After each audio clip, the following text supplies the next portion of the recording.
Welcome to Facts TV News, where everything is true. Man wanted for triple murder arrested in Clarendon. A man wanted by the police in relation to a triple murder was nabbed at a house in Jonathan Crescent, Clarendon on Saturday. He is Charles Walford, otherwise known as Stallman, who was featured on the Jamaica Constabulary Force's Wanted Wednesdays on November 15. Walford was listed as wanted by the St. Andrew South Police. Reporters understand that a police military team conducted a targeted raid at the home in Jonathan Crescent in Maypen in search of persons of interest, illegal firearms, and evidence in a murder that occurred on Thursday, December 7 in the area. During the operation, Walford was taken into custody. Head of the Clarendon Police Division, Senior Superintendent Carlos Russell told reporters that cops remain relentless in their effort to target criminals and are ramping up their presence for this season. The Clarendon Police continue to work hard to ensure the safety of the citizens of Clarendon. As we approach this festive season, we will continue to target the wanted men and violent producers. We have also put additional police in Maypen Town Centre to ensure the safety of all persons using same, stated Russell. Brothers killed in Green Pond, St. James. An early morning attack on a home in Farmview, Green Pond in St. James on Saturday has left two men believed to be brothers dead. The men have been identified as 20-year-old Odin Thompson, a housekeeper, and Javon Thompson, a chef of Farmview, Green Pond in the parish. Reports from the police are that about 2:08 a.m., residents heard explosions. The police were summoned and the men were found in the house, both were reportedly found with a number of bullet wounds to their bodies. The police continued their investigations into the matter. Curfew imposed in sections of Westmoreland. The police have imposed curfew in sections of White House and Greenhill in Westmoreland. The police say the security measure is in response to a surge in criminal activities in those communities. The curfew, which began at 6 p.m. on Saturday, December 9, will remain in effect until 6 p.m. on Monday, December 11. The boundaries of the curfew are as follows: Garden District, White House, north from the end of Vietnam Road, running into the southern direction along an imaginary line to the two-story Pink House. East from the two-story Pink House, running in a westerly direction along the dirt track to Garden Funeral Home. South from Garden Funeral Home, running to another direction along an imaginary line to the entrance of the Culloden Housing Scheme. West from the entrance of the Culloden Housing Scheme, running in a northeasterly direction along an imaginary line to the end of Vietnam Main Road. In Greenhill, north from the intersection of the Caseway and Greenhill Main Road, running to an easterly direction along the Little London to Greenhill Main Road to Greenhill Transportation Centre. East from the Greenhill Transportation Centre, running in a southerly direction along an imaginary line to Old Toilet. South from Old Toilet, running to a westerly direction along the Cane Track to the intersection of Forestfield Main Road and the Canefield Main Road. West from the intersection of Forestfield to the Canewood Main Road, running in another direction along the Castaway to Forestfield Main Road to the intersection of the Castaway and Greenhill Main Roads. During the hours of the curfew, all persons within the boundaries are required to remain within their premises, unless otherwise authorized in writing by the members of the security forces in charge of the enforcing of the curfew. 11 suspected extortionists arrested. 11 persons were arrested on suspicion of extorting operators of public passenger vehicles in sections of the corporate area on Friday. Head of the Police Public Safety and Traffic Enforcement Branch, Assistant Commissioner Gary McKenzie, made the revelation. He said the targeted operation was a continuation of Operation Transportation Streamline, which began in September. ACP McKenzie said that since the operation began, some 44 persons suspected of carrying out acts of extortion have been arrested and some of them convicted. He is also warning extortionists in other parts of the island that they'll be targeted by lawmen. The police carried out operations targeting extortionists of public passenger vehicle operators within the corporate area.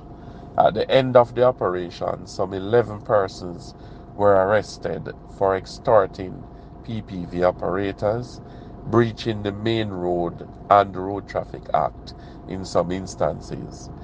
This operation is a continuation of Operation Transportation Streamline that was launched in early September.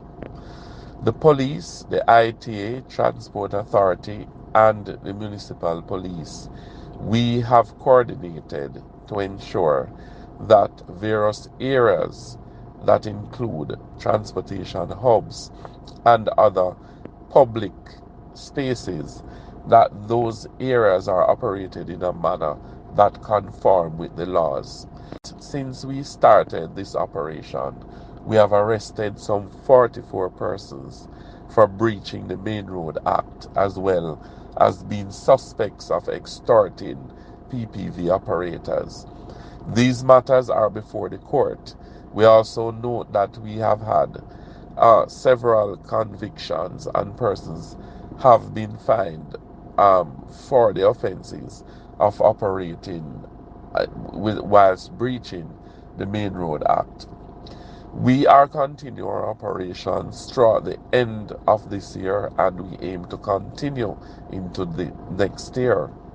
Whilst our operations have been expansive within the corporate area, we note that there are other areas that we need to have these operations, and so we are sending out a warning to persons who are extorting the operators that we will be ensuring that these practices are reduced significantly, if not eliminated.